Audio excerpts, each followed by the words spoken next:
So hello friends, welcome to বিওডাবল academy. So friends, তোমাদের জন্য নিয়ে এসেছি আমি ওয়েস্ট বেঙ্গল স্কুল সার্ভিস কমিশনের গ্রুপ সি অ্যান্ড গ্রুপ ডির লেটেস্ট আপডেট। অর্থাৎ আজকে আমি তোমাদের আলোচনা করবো WBSSC group C and group ডির লেটেস্ট আপডেট। আর বন্ধুরা, আমি বুঝতে পেরেছি, কেননা অনেকেই তোমরা রেজাল্টের অপেক্ষায় আছো, অনেকেই স্কোর কার্ডের আপডেটের অপেক্ষায় আছো, এবং অনেকে তোমরা ভেবেছো যে এপ্রিল মাসে 18 তারিখ থেকে 23 তারিখের মধ্যে রেজাল্ট দেওয়ার কথা। তবে এখন মে মাস শুরু হতে চলেছে, এখনও পর্যন্ত কোনো রেজাল্টের আপডেট নেই কেন? তো বন্ধুরা, এটা নিয়ে অনেকেই তোমরা অনেক টেনশনে আছো। তো আজকে ভিডিও আমি সবিস্তারে আলোচনা করব স্কোর কার্ড রেজাল্ট এবং স্কোর কার্ড রেজাল্টের মধ্যে পার্থক্য কী, এছাড়া ওএমআর শিটের যে প্রবলেমটা সেটা নিয়েও আজকের এই ভিডিওতে আমি আলোচনা করব। কারণ আমি জানি অনেকেই তোমরা এই পরীক্ষাটা অনেক আশা নিয়ে দিয়েছিলে, তবে এখনও পর্যন্ত কোনো রেজাল্ট বা কোনো আপডেট না থাকার কারণে অনেকে তোমরা টেনশনের মধ্যে আছো। তো সেটা দূর করার জন্য আজকে এই ভিডিওটি। তো আশা রাখবো তোমাদের আজকের এই ভিডিওটি ভালো লাগবে। আর বন্ধুরা, ভিডিওটি শুরু করার আগে অবশ্যই বলো, ভিডিওটিকে অবশ্যই লাইক করে অবশ্যই চ্যানেলটিকে সাবস্ক্রাইব করবে, আর টেলিগ্রাম চ্যানেলে যুক্ত হয়ে নাও। তো চলো আজকে ভিডিও শুরু করব। তো সর্বপ্রথমে আমি আলোচনা করবো তোমাদের WBSSC group C and group D score card update নিয়ে, অর্থাৎ স্কোর কার্ডের আপডেট নিয়ে। তো বন্ধুরা, স্কোর কার্ড মূলত তোমাদের WBSSCর পক্ষ থেকে দেওয়ার কথা ছিল তোমাদের 23শে এপ্রিল, অর্থাৎ 23শে এপ্রিল থেকে 22শে এপ্রিলের মধ্যে তোমাদের এই যে WBSSC group C and group ডির স্কোর কার্ড প্রদান করার কথা ছিল। তবে সেক্ষেত্রে আজকে তোমাদের 28শে এপ্রিল, আজকে পর্যন্ত এখনও পর্যন্ত কোনো update WBSSC group C group D ওয়েবসাইটেও পাওয়া যায়নি, বা তাদের কোনো অফিসিয়ালিভাবে টুইটও পাওয়া যায়নি। অর্থাৎ তাদের পক্ষ থেকে এখনও পর্যন্ত কোনো অফিসিয়ালি টুইট পর্যন্ত পাওয়া যায়নি। তো তবে যেটা আশা করা যাচ্ছে যে মে মাসের প্রথম সপ্তাহ বা দ্বিতীয় সপ্তাহের মধ্যে তোমাদের স্কোর কার্ডটি প্রকাশ হবে। অর্থাৎ তোমাদের স্কোর কার্ডটি মূলত মে মাসের প্রথম সপ্তাহ থেকে মে মাসের সেকেন্ড সপ্তাহের মধ্যে তোমাদের প্রবল সম্ভাবনা রয়েছে স্কোর কার্ডটি দেওয়ার। অর্থাৎ স্কোর কার্ডটি তোমরা মে মাসের প্রথম বা দ্বিতীয় সপ্তাহের মধ্যে স্কোর কার্ডটি পেয়ে যাবে, এটা আপাতত প্রচুর সম্ভাবনা রয়েছে। তবে সেক্ষেত্রে তোমরা এপ্রিল মাসেও পেতে পারো, অর্থাৎ এপ্রিল মাসের 30 তারিখেও পেতে পারো। তো এটার কোনো গ্যারান্টি নেই, তবে তোমরা সম্ভাব্য ফার্স্ট থেকে সেকেন্ড উইকের মধ্যে মে মাসের পেয়ে যাবে। তো আশা করি তোমরা স্কোর কার্ডের আপডেটটা সম্পর্কে জেনে নিলে। এখন আমি আলোচনা করব তোমাদের স্কোর কার্ড এবং রেজাল্ট, অর্থাৎ স্কোর কার্ড কী এবং রেজাল্ট কী। অর্থাৎ স্কোর কার্ড অনেকে ভাবছো যে স্কোর কার্ডে কী কী দেবে এবং রেজাল্টের মধ্যে কী কী হবে, তো সেই বিষয়ে আলোচনা করব। তো বন্ধুরা, সর্বপ্রথম আলোচনা করব আমি তোমাদের স্কোর কার্ড, অর্থাৎ সর্বপ্রথম আলোচনা করবো আমি তোমাদের স্কোর কার্ড। তো বন্ধুরা, স্কোর কার্ড কী, তো তোমাদের আমি এক্সাম্পল স্বরূপ বুঝিয়ে দিই। তো বন্ধুরা, স্কোর কার্ড হচ্ছে, ধরো তোমাদের ওএমআর শিটে 60টা প্রশ্ন আছে। ধরো তোমাদের ওএমআর শিটে 60টা প্রশ্ন আছে। তো সেই 60টা প্রশ্নের মধ্যে তোমরা কয়টা অ্যাটেন্ড করেছো সেটা এই স্কোর কার্ডের মধ্যে থাকবে। অর্থাৎ কয়টা এই যে তোমরা অ্যাটেন্ড করেছো 60টা প্রশ্নের মধ্যে তোমরা কয়টা অ্যাটেন্ড করেছো সেটা স্কোর কার্ডে থাকবে, এবং সেই 60টার মধ্যে কয়টা তোমরা ঠিক করেছো, কয়টা তোমরা ভুল করছো সেটাও এই স্কোর কার্ডের মধ্যে থাকবে।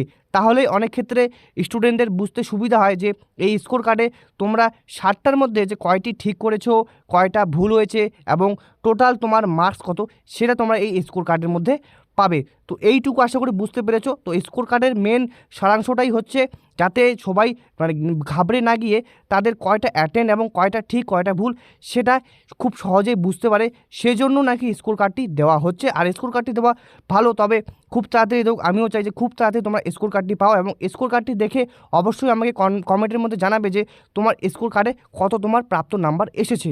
তো আশা করি তোমরা এতটুকু বুঝতে পেরেছো। আর শেষে বলে রাখি যে 60-এর মধ্যে কত পেয়েছো সেটা তোমার স্কোর কার্ডে থাকবে। তো এইটুকু আশা করি বুঝতে কোনো সমস্যা হয়নি। তো এখন আমি আলোচনা করবো তোমাদের রেজাল্ট, অর্থাৎ এখন আলোচনা করবো তোমাদের রেজাল্টটা নিয়ে। আর এই রেজাল্টটা আমি তোমাদের সংক্ষেপে বলি। তো বন্ধুরা দেখো, রেজাল্ট বলতে কী বোঝায়, এখানে যেমন স্কোর কার্ডে তোমাদের কত নাম্বার পেয়েছো সেটা থাকবে, তবে এখানে তোমরা বুঝতে পারবে না যে তোমরা ইন্টারভিউর জন্য ডাক পাবে কিনা, এবং তোমার জন্য যে কত কাট অফ গেছে সেটাও তোমরা এই স্কোর কার্ডের মধ্যে জানতে পারবে না। আর রেজাল্টের মধ্যে কী কী হবে, রেজাল্টের মধ্যে তুমি যেই জোনে পড়ো, অর্থাৎ তুমি যেই জোন থেকে অ্যাপ্লাই করেছো সেই জোনের একটা মিনিমাম কাট অফ বেরোবে, অর্থাৎ তোমার ক্যাটাগরি অনুযায়ী একটা কাট অফ বেরোবে। সেই কাট অফের উপর ভিত্তি করে তোমরা তখন পরবর্তী যে স্টেপ, যেমন ইন্টারভিউ, টাইপিং টেস্ট, এই টেস্টগুলির জন্য তোমরা কোয়ালিফাই করবে। অর্থাৎ এই রেজাল্টের মাধ্যমে একটা কাট অফ বেরোবে, সেই কাট অফ অনুযায়ী তোমরা ইন্টারভিউ, টাইপিং টেস্ট, এরপর তোমাদের একাডেমিক স্কোরও যোগ হবে। তো সেক্ষেত্রে একটা কাট অফ বেরোবে, সেই কাট অফ অনুযায়ী তোমরা ইন্টারভিউ যে দিতে যাবে সেটাকেই মূলত রেজাল্ট বলে। অর্থাৎ রেজাল্টের মাধ্যমে তোমরা ইন্টারভিউর কল পাবে কিনা সেটা তোমরা বুঝতে পারবে। আর রেজাল্ট মূলত স্কোর কার্ডের ঠিক 1 থেকে 2 সপ্তাহের মধ্যেই দেওয়া হয়। তবে এই WBSSC group C and group D কবে দেবে সেটা ঠিক জানা নেই। তবে স্কোর কার্ড যে তোমাদের মে মাসের প্রথম বা দ্বিতীয় সপ্তাহের মধ্যে দিয়ে দেয়, তাহলে তোমরা আশা রাখছি যে মে মাসের মধ্যেই তোমরা এই যে WBSSC রেজাল্টটাও পাবে। তো আশা করি তোমরা এই স্কোর কার্ড এবং রেজাল্টের মধ্যে পার্থক্যটি বুঝতে পেরেছো। তাহলে বন্ধুরা তোমাদের যদি আমি একটুও বোঝাতে পারি স্কোর কার্ড এবং রেজাল্টের সম্পর্কটা, তাহলে তোমরা যদি বুঝে থাকো তো অবশ্যই ভিডিওটিকে অবশ্যই লাইক করে চ্যানেলটিকে অবশ্যই সাবস্ক্রাইব করবে। তো এরপরে আমি আলোচনা করবো তোমাদের রেজাল্ট, অর্থাৎ এরপরে আলোচনা করবো তোমাদের আমি রেজাল্ট। তো বন্ধুরা স্কোর কার্ড যদি মে মাসের প্রথম বা দ্বিতীয় সপ্তাহের মধ্যে দিয়ে দেয়, তাহলে বেশিরভাগ চান্স থাকছে তোমাদের মে মাসের মধ্যেই, তোমাদের মে মাসের শেষের সপ্তাহে তোমাদের রেজাল্টটা প্রকাশিত হওয়ার। অর্থাৎ কেননা স্কোর কার্ডের মধ্যে তোমাদের তো প্রাপ্ত নম্বর থেকেই যাচ্ছে, এবং স্কোর কার্ড হলে কি তোমাদের কার কত নাম্বার সেটা তারা ছাড়া জানতে পারবে, সেক্ষেত্রে রেজাল্ট খুব তাড়াতাড়ি প্রকাশিত হওয়ার চান্স রয়েছে। তবে এখনও পর্যন্ত কোনো আপডেট নেই, সেক্ষেত্রে আমি রেজাল্টের আপডেটটা তোমাদের ঠিকঠাক করে দিতে পারছি না। যদি স্কোর কার্ডটি তোমাদের ফার্স্ট উইক বা সেকেন্ড উইকের মধ্যে দিয়ে দেয় মে মাসের, তাহলে কনফার্ম ধরে নাও মে মাসের মধ্যেই তোমরা পেয়ে যাচ্ছ রেজাল্ট, এবং রেজাল্ট পাওয়ার পরে তোমরা কিন্তু বেশি হাতে সময় পাবে না ইন্টারভিউ বা টাইপিং টেস্টের জন্য।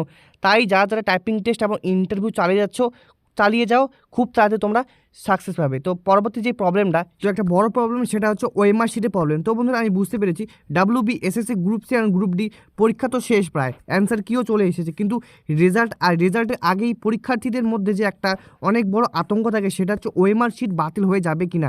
অর্থাৎ তোমাদের ওএমআর শিটে কিছু ভুল করেছো, সেক্ষেত্রে তোমাদের অনেকেরই মনে হতে পারে যে তোমার ওএমআর শিটটা বাতিল হবে কিনা। এটা জানি, এটা অনেকের মধ্যে একটা টেনশনের সৃষ্টি করে। তো বন্ধুরা একটা কথা বলি, সোশ্যাল মিডিয়ায় যে সব দিকেই দেখতে পারছো যে ওএমআর শিটে একটু সামান্য ভুল হলে নাকি পরীক্ষা বাতিল হয়ে যাচ্ছে, এবং কারো হয়তো সিগনেচারে একটু প্রবলেম হয়েছে, কারো আবার যে বৃত্তগুলি ভরাট করতে একটু প্রবলেম হয়েছে, তাদের নাকি পরীক্ষা বাতিল হয়ে যাবে। তো সোশ্যাল মিডিয়ায় মানে সেটার উপর কান দিতে হবে না। অর্থাৎ সোশ্যাল মিডিয়ায় তো জানোই যে কেমন, তো সোশ্যাল মিডিয়ায় সেই বিষয়গুলি জানতে হবে না। তো তোমাদের আজকে আমি কিছু গুরুত্বপূর্ণ কথা নিয়ে আলোচনা করব, অযথা তোমাদের প্যানিক হওয়ার দরকার নেই। তো বন্ধুরা সর্বপ্রথম যেটা নিয়ে আলোচনা করব, তো নিয়ম অনুযায়ী একটি অপটিক্যাল মার্ক রিডার মেশিন খাতা স্ক্যান করার সময় সবচেয়ে গুরুত্বপূর্ণ বিষয়ে দুটি জিনিস দেখে। অর্থাৎ যখন তারা মেশিনটি দিয়ে চেক করে বা তোমাদের যে অপটিক্যাল মার্কগুলো চেক করে, সেখানে সর্বপ্রথম যেটি দেখে সেটি হচ্ছে তোমাদের রোল নাম্বার। অর্থাৎ তোমরা রোল নাম্বারটা সঠিক দিয়েছো কিনা, উপরে যে রোল নাম্বারটি লিখেছো তার সাথে নিচে যে রিডিং দেখবে যে তোমার যে ভরাটগুলো ঠিকঠাক আছে কিনা। এরপরে দেখবে তোমাদের কোশ্চেন বুকলেট সিরিজ, অর্থাৎ কোশ্চেন বুকলেট সিরিজ ঠিক আছে কিনা এবং রোল নাম্বার ঠিক আছে কিনা, এই দুটো জিনিস সর্বপ্রথম আগে দেখবে। এরপরে যদি এই দুটো জায়গায় তোমাদের ঠিক থাকে, অর্থাৎ যদি এই দুটি জায়গায় রোল নাম্বার বা বুকলেট সিরিজ জায়গায় এই দুটো জায়গায় ঠিক থাকে, তখন তোমাদের বৃত্তগুলি ঠিকমতো ভরাটও হয়ে থাকে, তবে রেজাল্ট নিয়ে চিন্তার কোনো কারণ নেই। অর্থাৎ তোমাদের যদি এই দুটো জিনিস ঠিক হয়ে থাকে, তাহলে রেজাল্টে যে তোমাদের আসবে না এটা নিয়ে চিন্তার কোনো দরকার নেই। শুধুমাত্র তোমার যে অনেকে ভাবছো যে ভেন্যু কোড না দিলে খাতা বাতিল হবে, অর্থাৎ ভেন্যু কোড না দিলে খাতা বাতিল হবে, একদমই নয়। কেননা ভেন্যু কোড মূলত কমিশনের নিজস্ব প্রশাসনিক সুবিধার জন্য ব্যবহার করা হয়। অর্থাৎ ভেন্যু কোডটা মূলত তাদের নিজের কমিশনের বা প্রশাসনের জন্য সহায়তার জন্য একটা সুবিধার জন্য করা হয়েছিল। যেমন কেন্দ্র কোথা থেকে খাতাটা এসেছে বা তার হিসাব রাখার জন্য এই ভেন্যু কোডটি মূলত ব্যবহার করা হয়। সেক্ষেত্রে ভেন্যু কোড যারা ভুল করেছো অথবা যারা ডেট ভুল করেছো, সেক্ষেত্রে তাদের ভয় পাওয়ার কোনো কারণ নেই। এটা একটা সামান্য ভুল, তো সেই ভুলের জন্য যাতে পরবর্তীতে না হয় সেটার দিকে খেয়াল রাখবে। তবে এই ভুলের জন্য তোমাদের পরীক্ষা একদম বাতিল হবে না। অর্থাৎ ভেন্যু কোড প্লাস ডেট, যারা ডেট দেওনি সেক্ষেত্রে বাতিল হবে না। তবে কিছু ক্ষেত্রে যেটা যেমন রোল নাম্বার বুকলেট সিরিজ এই দুটো সঠিক থাকলে তোমাদের মূলত পরীক্ষা বাতিল হওয়ার চান্স একদম কম। তো আশা করি এতটুকু বুঝতে পেরেছো। তো চলো এখন আলোচনা করো তোমাদের যে ওএমআর শিটে যে ভেন্যু কোড পূরণ না করা নিয়ে একটা চিন্তার কারণ নেই, কারণ সাধারণত শুধু ভেন্যু কোড না দেওয়া বা ভুল করার জন্য ওএমআর খাতিল বাতিল হয় না। তো আশা করি তোমরা আজকের এই ভিডিও থেকে তোমরা অনেক কিছু বুঝতে পেরেছো। তো বন্ধুরা পরবর্তী ভিডিওর জন্য অবশ্যই বলো ভিডিওকে লাইক করে অবশ্যই চ্যানেলটিকে সাবস্ক্রাইব করতে। আর আজকের ভিডিও এতটুকুই। তো আজকের ভিডিওর যদি তোমার একটু হেল্পফুল লাগে, তো অবশ্যই টেলিগ্রাম চ্যানেলে যুক্ত হতে পারো, আর হোয়াটসঅ্যাপ গ্রুপের লিঙ্ক তো দেওয়াই আছে ডেসক্রিপশন বক্সে, তোমরা ওখান থেকে জয়েন হয়ে নিতে পারো। তো আজকের জন্য বাই বাই। আবারও বলছি বন্ধুরা ভিডিওটিকে লাইক করে অবশ্যই চ্যানেলটিকে সাবস্ক্রাইব করবে। তো চলো আজকের জন্য টাটা।